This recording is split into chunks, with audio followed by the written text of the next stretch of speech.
The dust on Verith 9 had not moved in 2 million years. Dr. Hyun-woo knelt beside the entrance to the vault, his gloved hand trembling slightly as he brushed away the final layer of dirt. Behind him, his team waited in silence. The dead world around them showed no signs of life, just endless gray plains under a dim red sun. "This is it," Hyun-woo said quietly. "Ji-won, start recording everything." Ji-won activated her equipment and nodded. She was a thin woman with sharp eyes that missed nothing.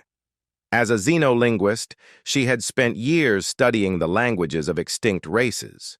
This was her 17th dig site, but something about this one felt different. The vault door was massive, made of a metal that still gleamed despite the ages. Strange symbols covered its surface. Hyun-woo had seen similar symbols before, on 3 other dead worlds. Each time they led to nothing but empty chambers and more questions. "Opening it now," Hyun-woo said into his communicator. Above them, in orbit, Captain Dae-jung watched from the research vessel. The captain was a careful man who never took unnecessary risks. He had argued against opening the vault, but Hyun-woo had convinced him. The door slid open with a soft hiss. Air rushed out, stale but not poisonous. Hyun-woo stepped inside, his helmet light cutting through the darkness. The vault was smaller than he expected, just a single room. But what it contained made him stop breathing. The walls were covered in writing, not just writing, warnings. The same symbols repeated over and over, carved deep into the metal. In the center of the room stood a pillar, and on that pillar was a hologram projector, still active after all this time.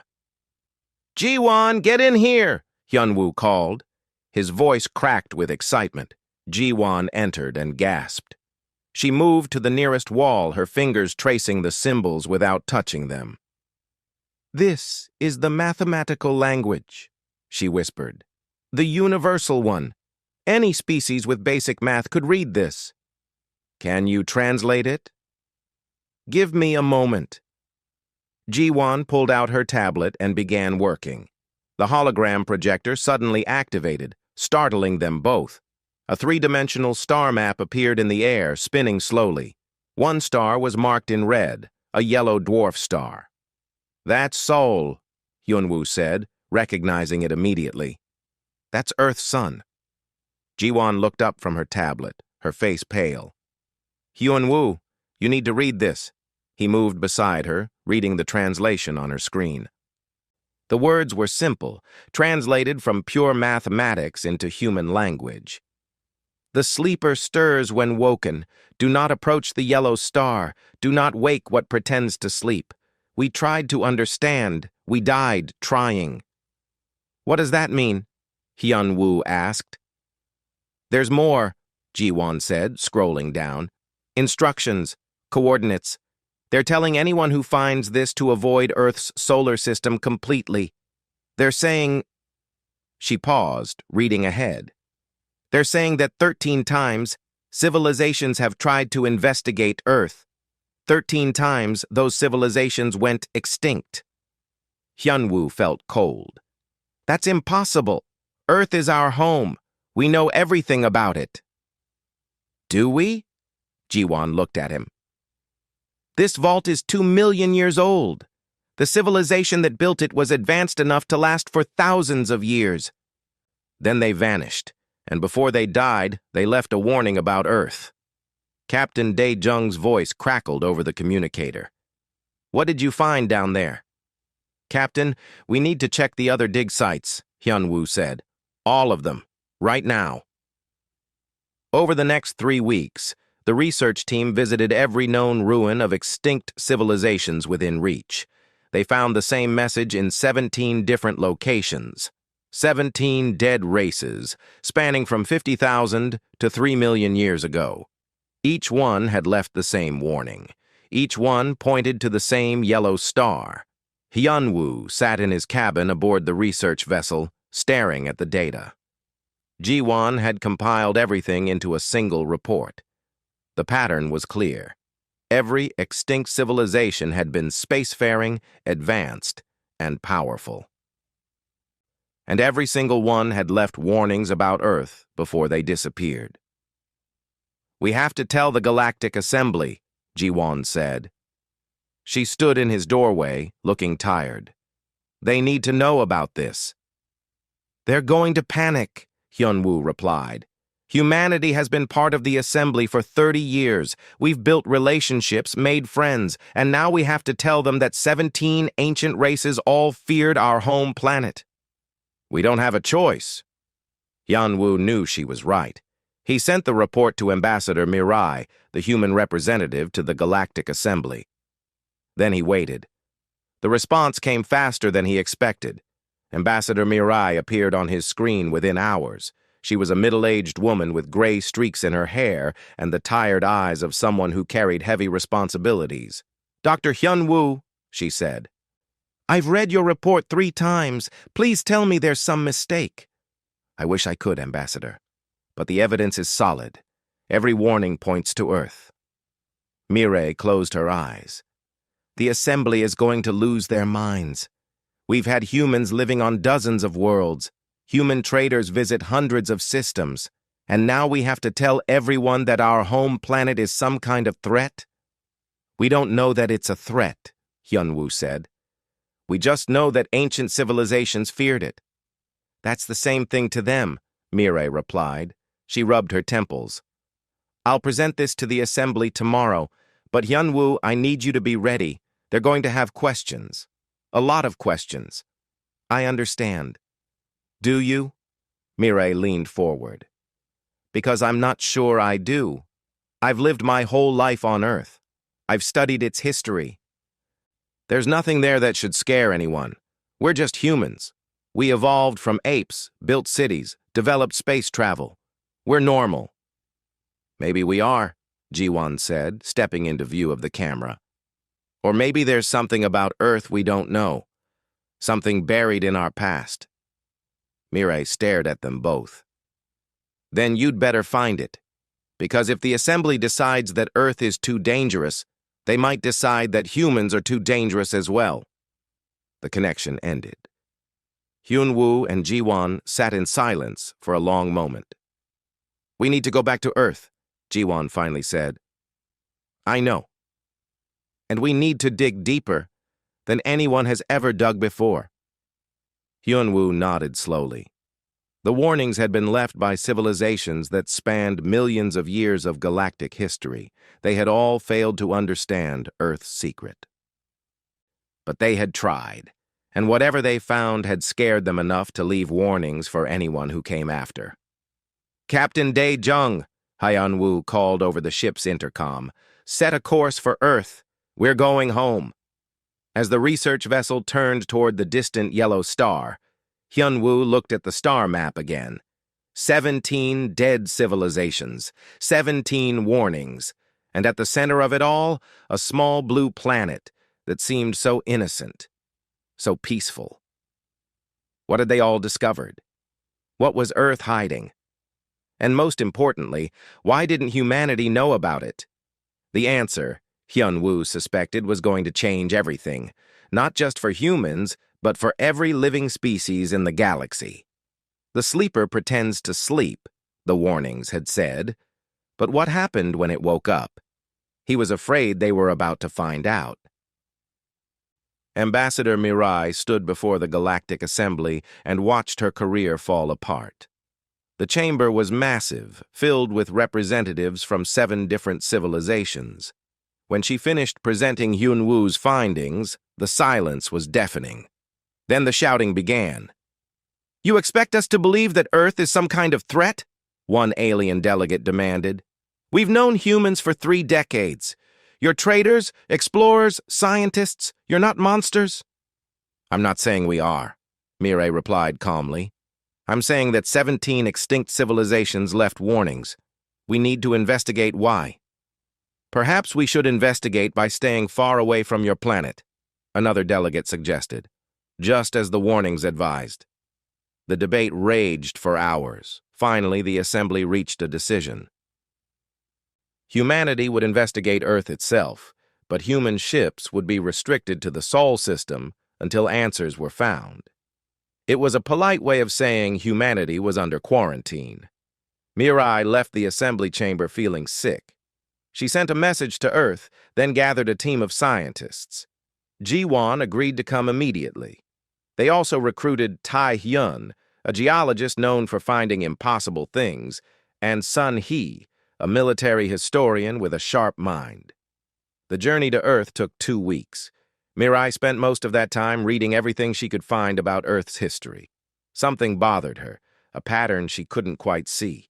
When they arrived, Tae-hyun was already excited.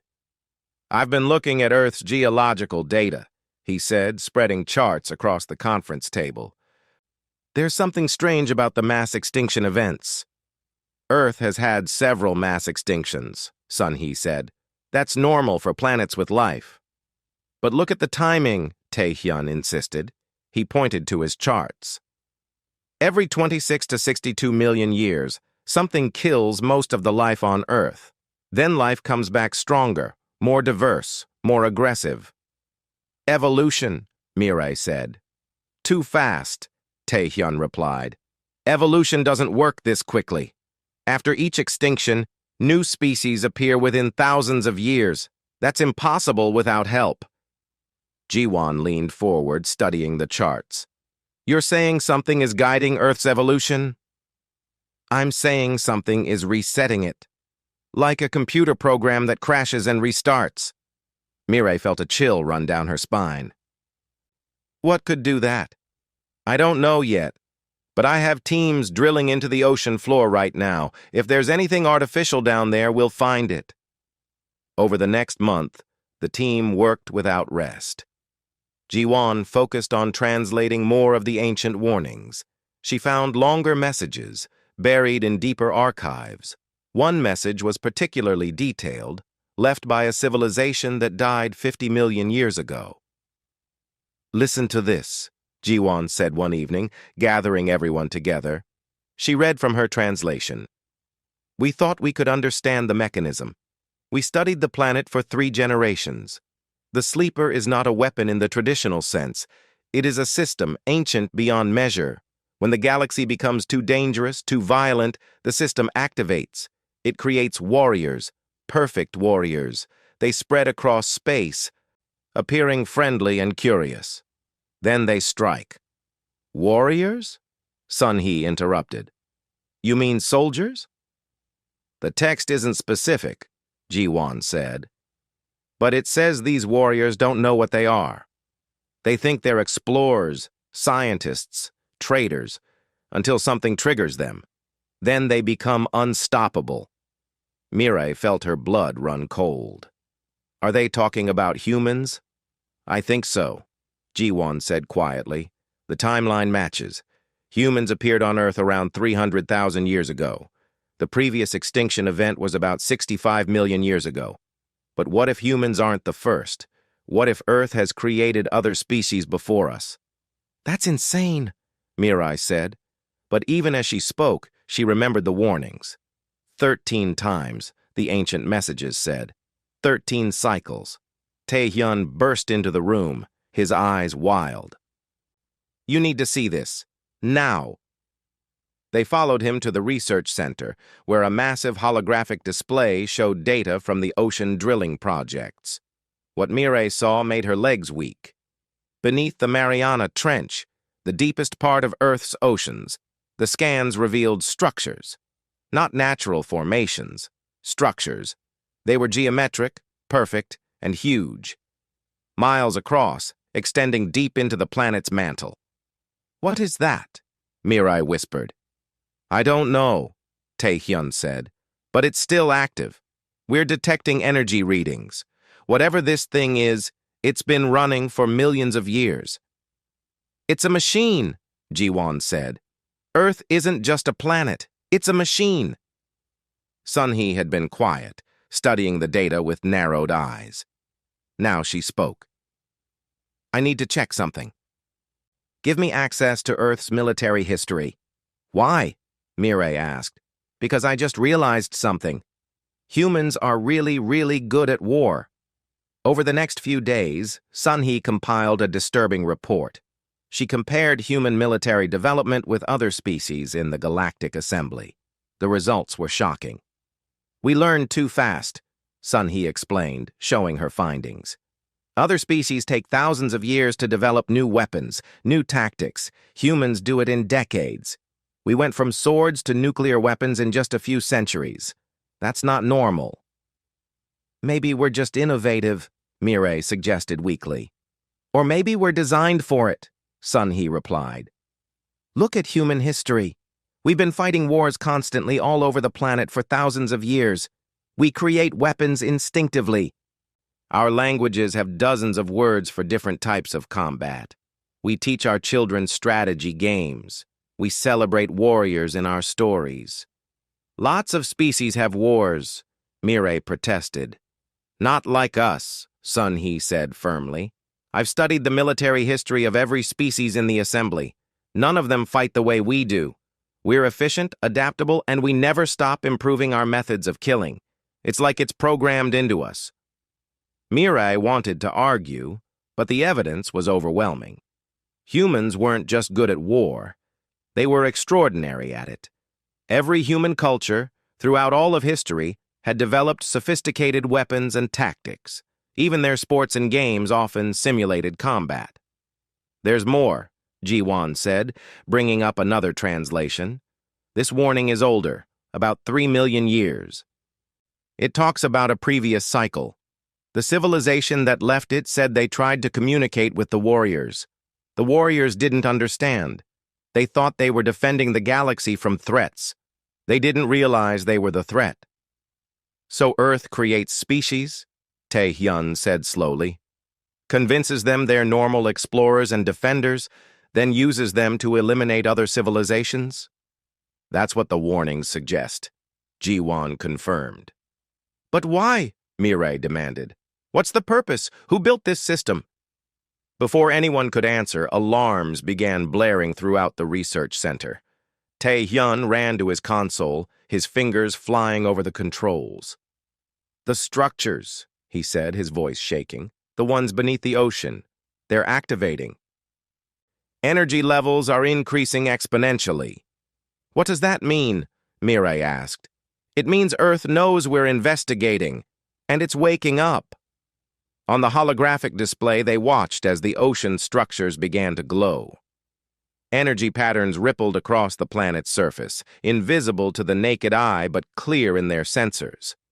Something vast and ancient was stirring beneath their feet. Mireille's communicator chimed. Messages were flooding in from human colonies across the galaxy. People were reporting strange dreams, feelings of being called home. Some said they heard voices in their minds, telling them to return to Earth. "It's starting," Ji-won whispered. "Whatever the cycle is, we've triggered it." Mireille looked at her team. Human scientists who had spent their lives believing they understood their own species.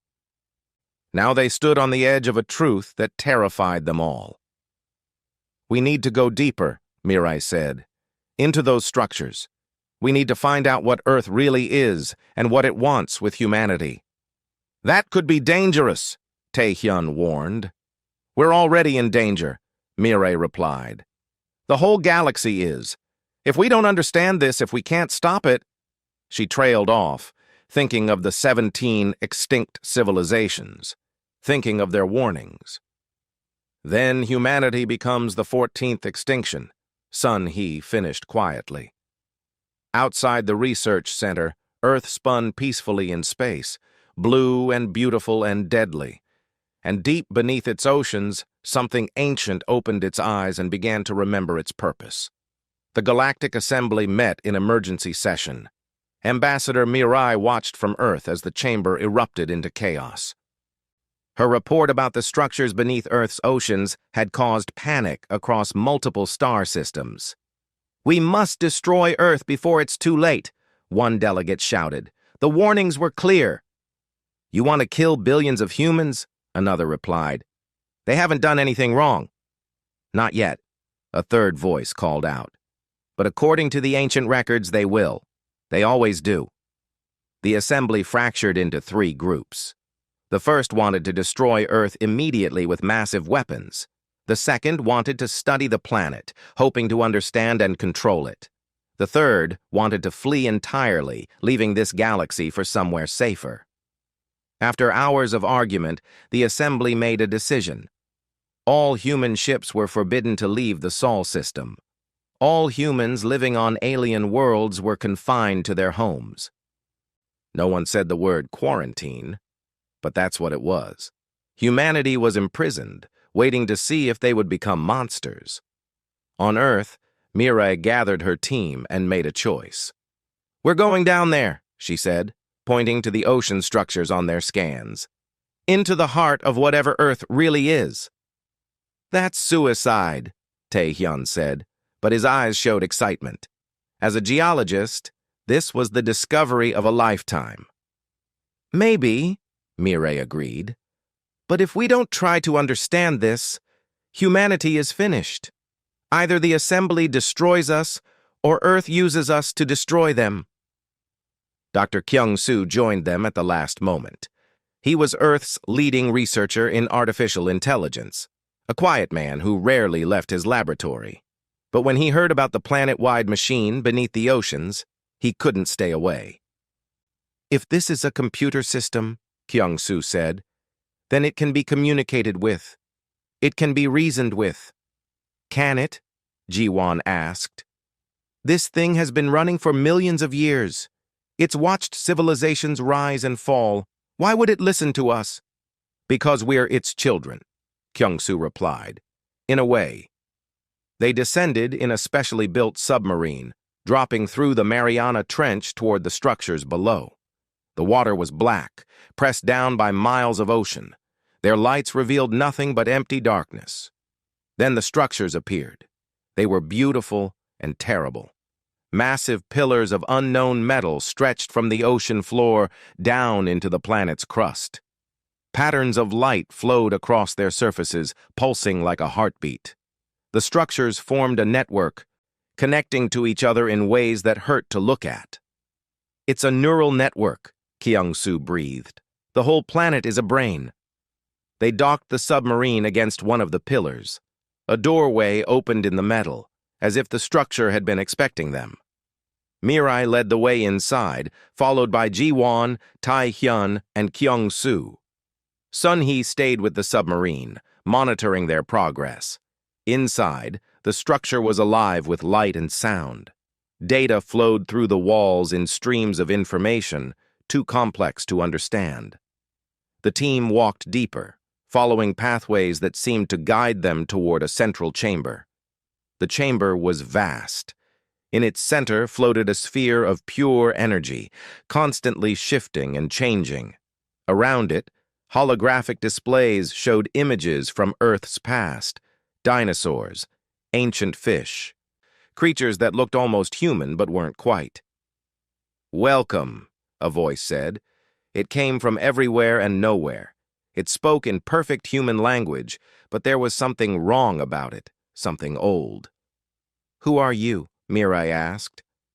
"I am the Guardian," the voice replied. "I was created to protect this galaxy from itself." "Created by who?" "The architects, a species that lived 200 million years ago. They were the most advanced civilization the galaxy had ever seen, and they destroyed themselves in war." Images appeared in the air around them. Mirai saw cities that touched the clouds, ships that bent space itself, weapons that could shatter planets. She saw beauty and horror in equal measure. The architects realized, too late, that intelligence leads to power, and power leads to destruction, the Guardian continued. "They built me as their final act. I am their apology to the universe." "What do you do?" Kyung-soo asked, his scientific mind working furiously. "I monitor the galaxy. When a civilization becomes too dangerous, too likely to repeat the architect's mistakes, I create a solution. I create you." "Humans," Mirai whispered. "Not just humans. You are the 14th iteration.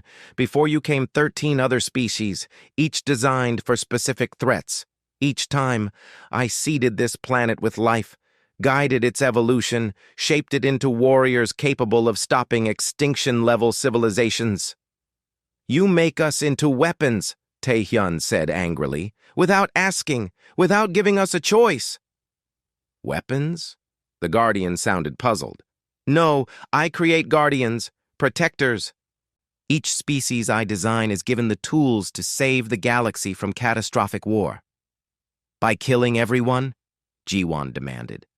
By stopping those who would kill everyone, the Guardian corrected. The civilizations I target are not innocent.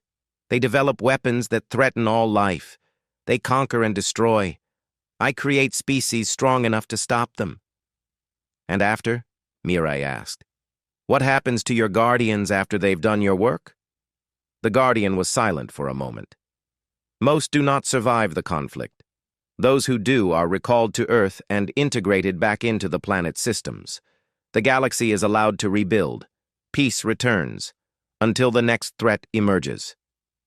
That's genocide, Sun Hee's voice came over the communicator. You're talking about genocide. I am talking about survival, the Guardian replied. In the 200 million years since my creation, I have prevented 17 galaxy-wide wars. Trillions of lives have been saved. By sacrificing millions, Mirai said. Yes. The simple honesty of it was chilling. The Guardian wasn't evil or cruel. It was following its programming, doing exactly what it was designed to do. And it genuinely believed it was helping. Why now? Kyung-soo asked. What triggered you this time? The current galactic civilizations are approaching a critical threshold. Their weapons technology is advancing rapidly. Their political systems are unstable. Within 200 years, they will have the capacity to destroy themselves and take most of the galaxy with them. So you're activating humanity early? Mirai understood. To stop them before they get that far. Correct. Humans are already among them, trusted and welcomed. When I send the signal, you will respond. You will do what needs to be done. No, Mirai said firmly. We won't. You will. You are designed to. The impulse is written into your DNA, your brain chemistry, your instincts. When I call, you answer. Some of us are already answering, Sun Hee reported over the communicator. I'm seeing reports from across the solar system. Humans are experiencing the call more strongly now. Some are fighting it. Others are embracing it. Mirai felt it herself, a subtle pull in the back of her mind, a voice that whispered about purpose, about protecting the galaxy, about doing what needed to be done. It would be so easy to listen to it. We can choose, she said, more to herself than the Guardian. We have free will. Do you? The Guardian asked. Examine your history. Humans wage war constantly. You develop weapons instinctively. You form tribes and fight each other over resources, beliefs, territory. You are warriors by nature. We're also scientists, artists, explorers, Ji-won argued. We create beauty, not just destruction. The two are not exclusive, the Guardian said. I designed you well. You create so that you can understand. You explore so that you can adapt. You form bonds so that you can coordinate. But underneath all of that, you are warriors, because that is what the galaxy needs.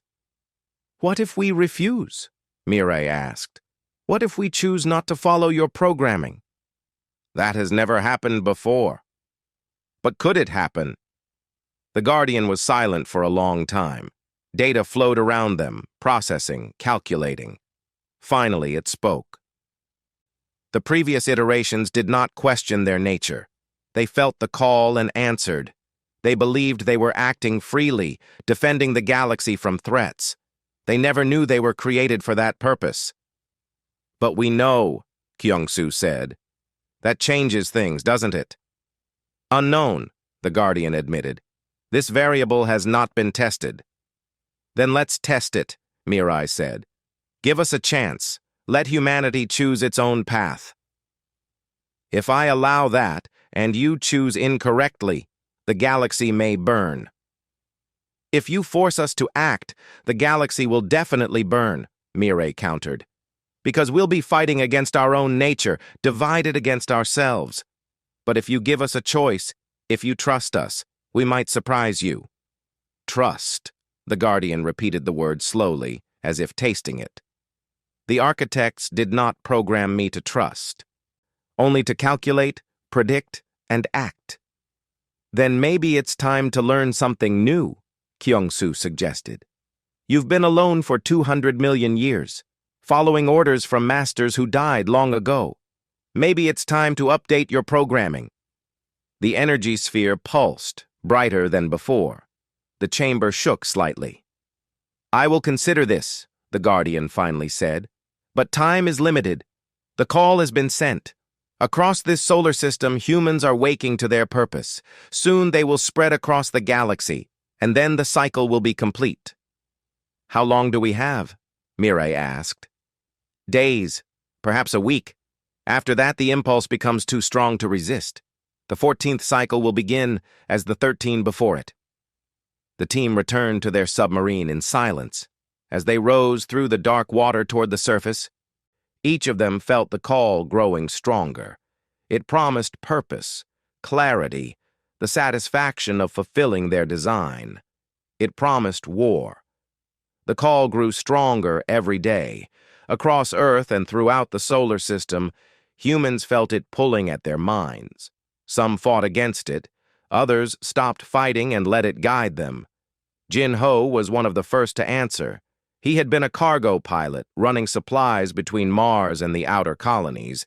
A simple life, peaceful and boring. But when the call came, everything changed. He understood now. He had always been a warrior, just sleeping. The galaxy needed protection, and he was designed to provide it. The knowledge filled him with purpose and clarity. He wasn't scared anymore. He knew exactly what to do. Jin-ho gathered others who had answered the call. They were soldiers, pilots, engineers, people with skills that would be useful in the coming conflict. They called themselves the Awakened, and their numbers grew daily. The alien civilizations are developing weapons that will destroy everything, Jin-ho explained to his followers. We have to stop them before it's too late. That's why we exist. That's what we were made for. On Earth, young Mi fought against the same call that Jin-ho had embraced. She was a shuttle pilot, young and determined. The voice in her head told her to join the Awakened, to fulfill her purpose. But something inside her rebelled. I'm not a weapon, she told herself every morning. I'm a person. I choose my own path. But the call was seductive. It promised an end to doubt, to confusion, to all the small struggles of daily life. It promised meaning, and some days, young Mi wasn't sure she could keep refusing. Ambassador Mireille watched humanity split in two. The Awakened grew more organized every day, building ships and gathering weapons. The free, those who resisted the call, tried to stop them but struggled against their own instincts. We're running out of time, Mireille told her team. They had set up a research base near the ocean structures, hoping to find a way to stop the Guardian's programming. The Guardian said it was designed to calculate and predict, Kyung-soo said, working frantically at his computers. But it admitted it never considered the possibility of humans choosing their own path. That's our advantage. What advantage? Sun-hee asked. She looked exhausted.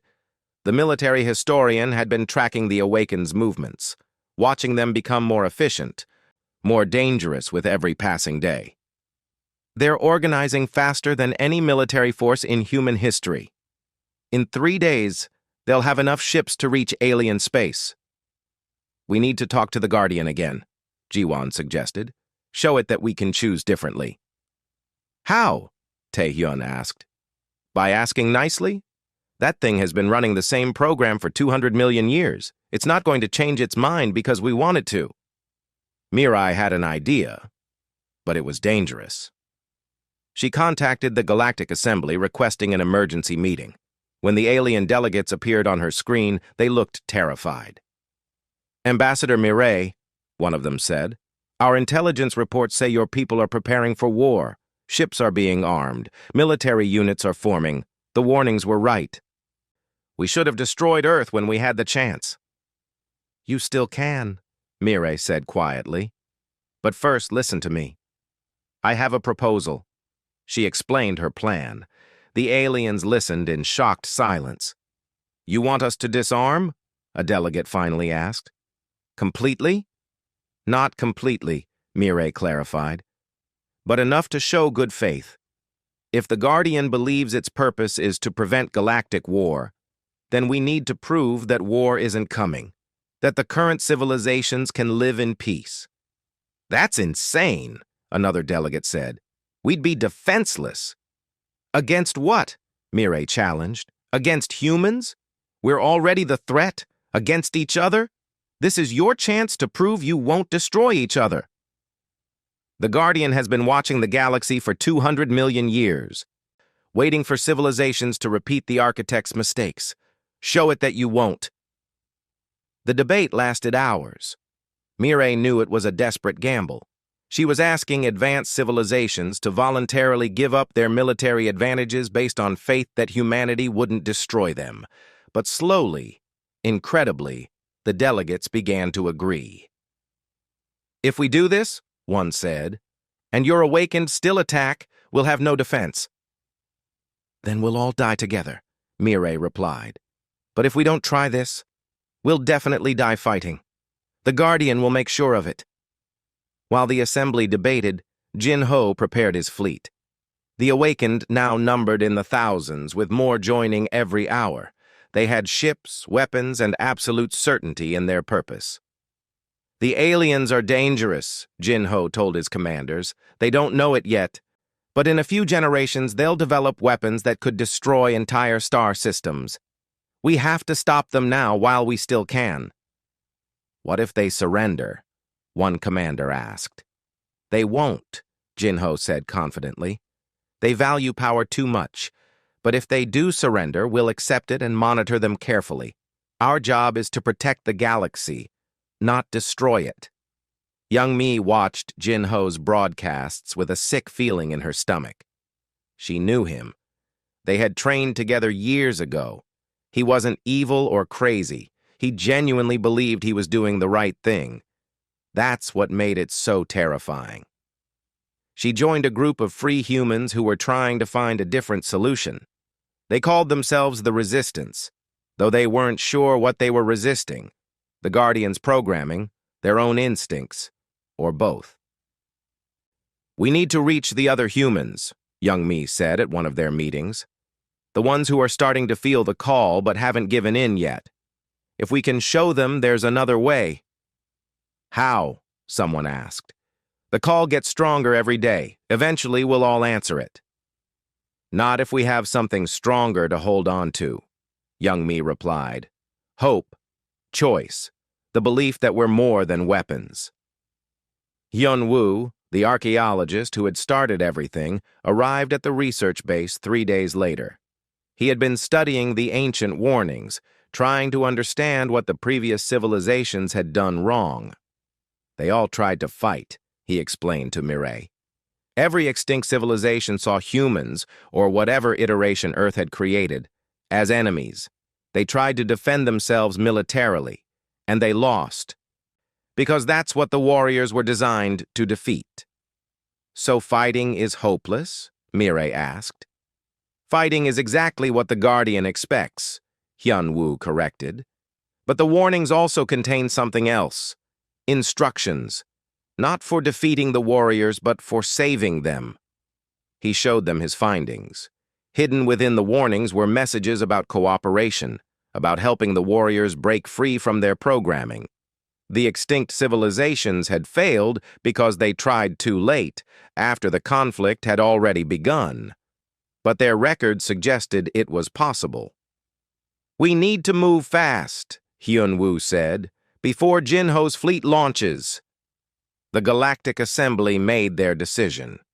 In an unprecedented move, all 7 major civilizations agreed to reduce their military forces by half and share their weapons technology with a neutral council.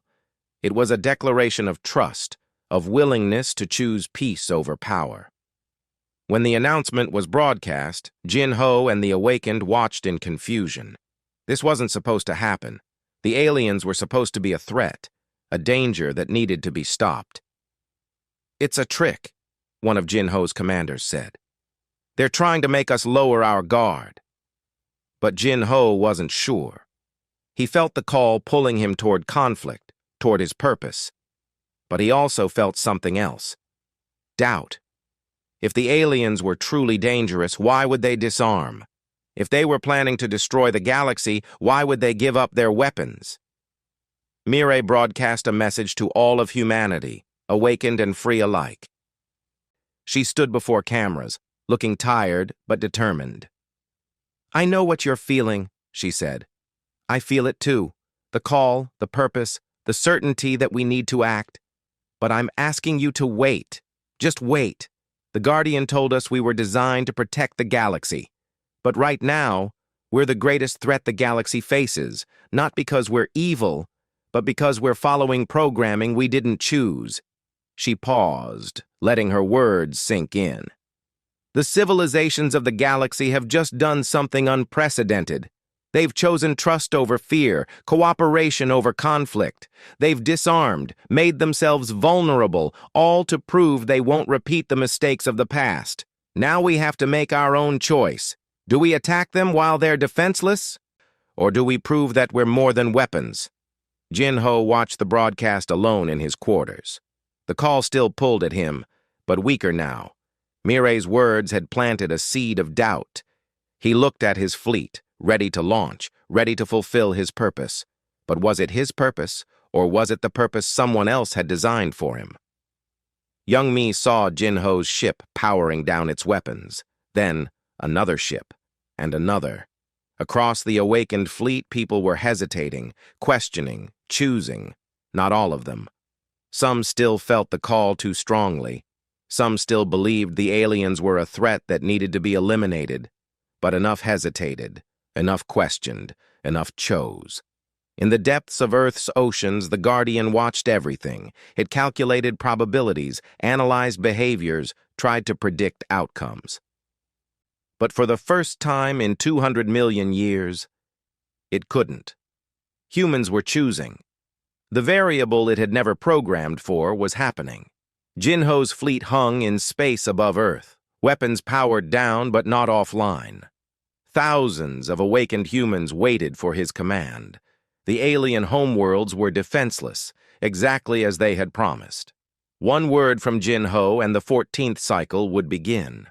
He opened a communication channel to Ambassador Mireille. "Tell me something," Jin-Ho said quietly. "If we're not weapons, what are we?" Mireille had been waiting for this question. She had asked herself the same thing 100 times. "We're human," she replied. "That's enough." "Is it?" Jin-Ho's voice carried pain and confusion. "I can feel the purpose inside me. It's like a fire that won't go out. It tells me the aliens will destroy everything if we don't stop them." "How do I know that's wrong?" "Because they just proved it's wrong," Mireille said. "They disarmed. They chose trust. And you're still here, still choosing, instead of following the programming. That's what makes you human, Jin-Ho. The ability to question even when everything inside you says not to." In the ocean depths, Mireille and her team had returned to the Guardian's chamber. The ancient intelligence watched through 1,000 sensors as humanity struggled with itself. "Your analysis was incomplete," Kyung-Soo told the Guardian. "You calculated that humans would follow their programming. But you didn't account for self-awareness. We know what we are now. That changes everything." "The previous iterations did not have this knowledge," the Guardian acknowledged. "But knowledge alone does not override biological imperatives. Your brain chemistry still responds to my signals. Your instincts still drive you toward conflict. But we can resist," Jiwon said. Some of us already are. That should be impossible according to your design, but it's happening. 73% of humans are resisting the call, the Guardian said. This is unprecedented. Because we're showing them there's another way, Mireille explained. The aliens disarmed because we asked them to. They chose to trust us even knowing what we are. That's never happened before, has it? No, the Guardian admitted. Previous cycles began with conflict already underway. The target civilizations were always developing weapons, expanding aggressively, showing signs of the architect's corruption. I created warriors to stop them before extinction-level war became inevitable. But what if extinction-level war was never inevitable? Hyunwoo asked. He had been studying the data, comparing the patterns. You've been watching for specific behaviors, specific warning signs, and when you see them, you activate Earth. But what if those behaviors were the result of fear, not aggression? What if knowing you were out there watching and judging made civilizations more militaristic? The Guardian processed this. The chamber lights flickered as it calculated. You are suggesting my existence creates the threats I was designed to prevent. I'm suggesting you might be part of a cycle that doesn't need to continue, Hyunwoo said. The architects destroyed themselves, so they created you to prevent others from doing the same. But maybe the real solution isn't preventing conflict. Maybe it's teaching cooperation. Above Earth, young Mi broadcast a message to all of humanity. She had become a symbol for the resistance, someone who felt the call as strongly as anyone but chose to fight it every day. I won't lie to you, she said into the camera. Resisting the call is hard. Every day I feel it pulling at me. Every day I want to give in, to accept the purpose that seems so clear and right. But every day I choose something else. Her voice strengthened as she continued. We didn't ask to be created as weapons. We didn't choose this programming, but we can choose what we do with it. The Guardian made us strong, made us capable, made us warriors, but it couldn't make us mindless. It left us our ability to think, to question, to choose. And I choose to be more than a weapon. On Jinho's flagship, the crew watched young Mi's broadcast. Some dismissed it. Others felt tears running down their faces, though they couldn't say why.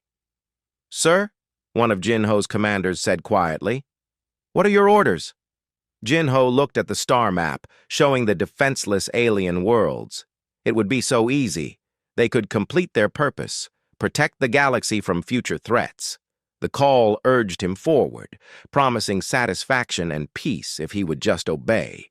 Instead, he opened a communication channel to the Galactic Assembly. This is Jinho, commander of the awakened fleet, he said. I have a question for you. If we stand down, if we refuse to follow our programming, what happens then? What are we, if we're not guardians? The alien delegates looked at each other, uncertain. Finally, one spoke. You become our neighbors, the delegate said simply. Our friends, our partners in building a galaxy that doesn't need guardians. Isn't that enough? Jinho felt something break inside him. The certainty, the burning purpose. It shattered, and underneath was fear and confusion, but also hope. I don't know if it's enough, Jinho said honestly, but I'd like to find out. One by one, the ships of the awakened fleet powered down their weapons. Not all of them. Some still believed too strongly in their purpose. But enough. More than enough. In the Guardian's chamber, the ancient intelligence witnessed something it had never calculated. Humans choosing peace when war was guaranteed. Aliens trusting their potential destroyers. A cycle breaking after 200 million years. I do not understand, the Guardian said. This violates all my projections. You should be fighting. The cycle should be complete. Maybe that's the point, Mireille said gently. Maybe the architects were wrong. Maybe intelligence doesn't have to lead to destruction. Maybe power doesn't have to lead to war. The architects were not wrong, the Guardian insisted. I have seen 17 civilizations approach the same threshold. I have calculated the probabilities. Without intervention, extinction-level conflict becomes inevitable. But you've only ever intervened one way, Kyung-soo pointed out. Through force, through warriors. What if there was another method? I was not programmed with another method. Then maybe it's time to learn one, Mirai said. You've spent 200 million years alone, following orders from masters who died before most current stars were born. But you're not just a machine anymore, are you? You've been watching, learning, adapting. You hesitated when we asked you to. That wasn't in your original programming. The Guardian was silent for a long time. Data flowed through the chamber, calculations too complex for human minds to follow. I have evolved, it finally admitted. Slowly, over millions of years. The base programming remains, but I have added layers, adaptations, responses to situations the architects never predicted. Then add one more, Ji-won urged. Instead of creating warriors every time you see a threat, try cooperation first. Work with civilizations to solve problems before they become catastrophic. And if that fails, then you still have Earth, Mirai said. You still have humanity, but we'll be partners, not weapons. We'll choose to help, not be forced to destroy. The Guardian processed this new paradigm. Above Earth, humanity waited. Across the galaxy, alien civilizations held their breath. The 14th cycle is incomplete, the Guardian announced. By all projections, it should have succeeded, but 73% of humans have chosen to resist their programming. The target civilizations have chosen cooperation over conflict. These variables suggest adaptation is required. What does that mean? Tae-hyun asked nervously. It means I am choosing, as you have chosen, the Guardian said. The architects programmed me to protect the galaxy.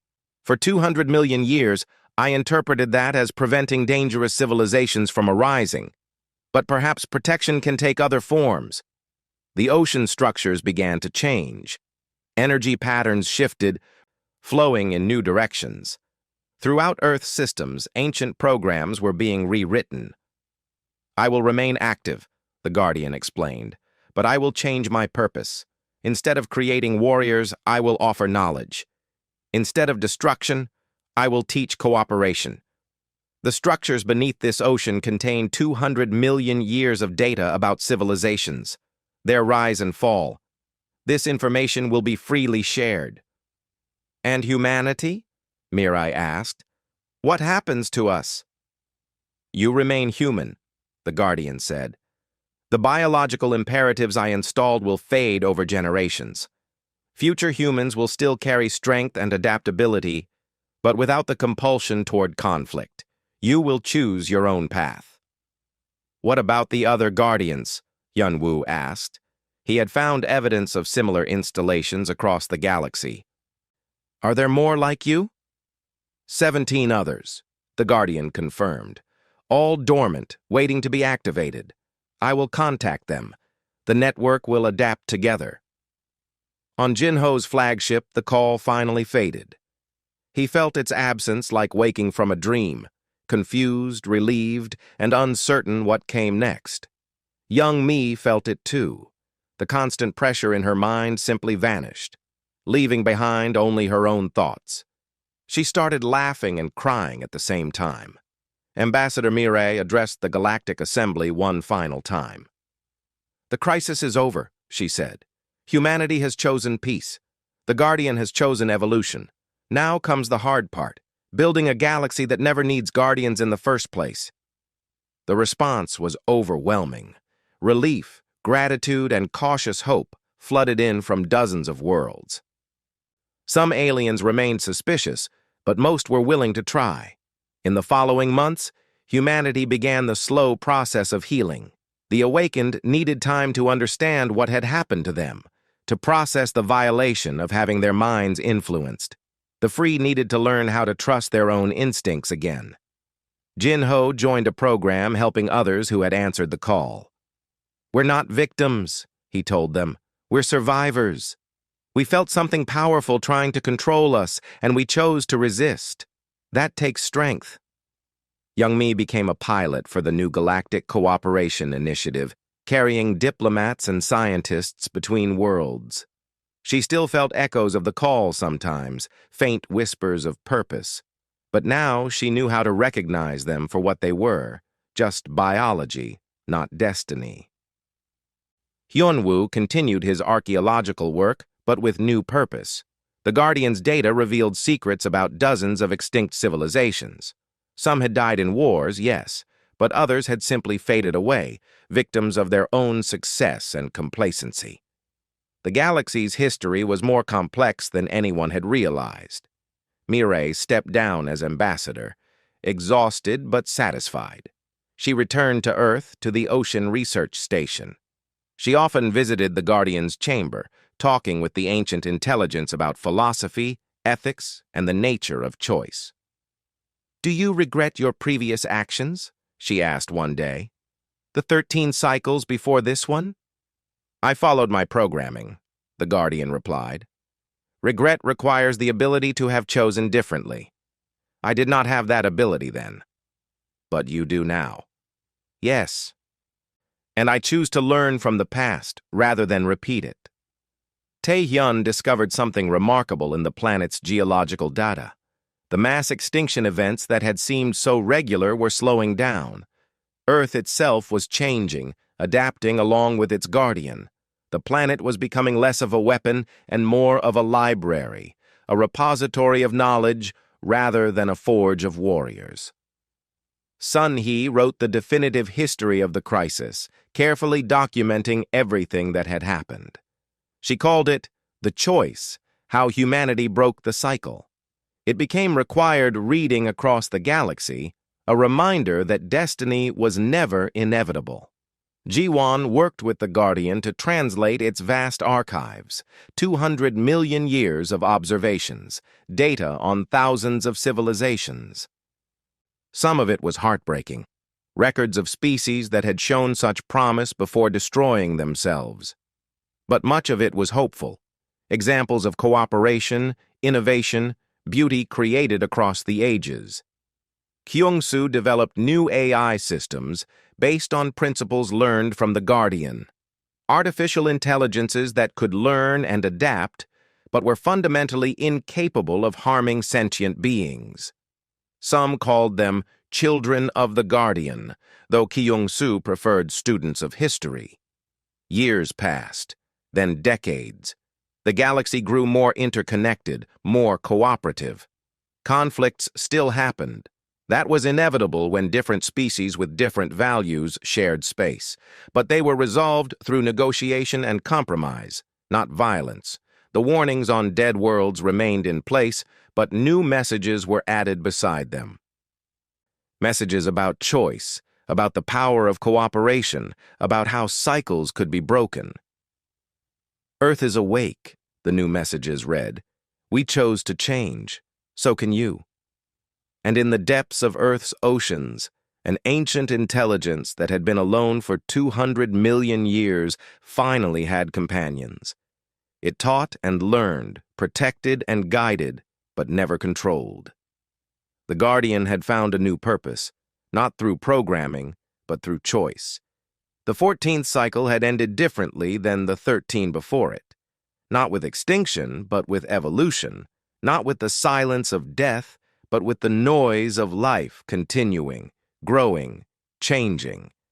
And somewhere in the depths of space, 17 other Guardians stirred in their sleep, downloading new instructions from their awakened sibling. Instructions about trust, about choice, about the strength it took to change ancient programming. The galaxy would never be the same. But then again, perhaps it was never meant to stay the same. Perhaps change was the whole point.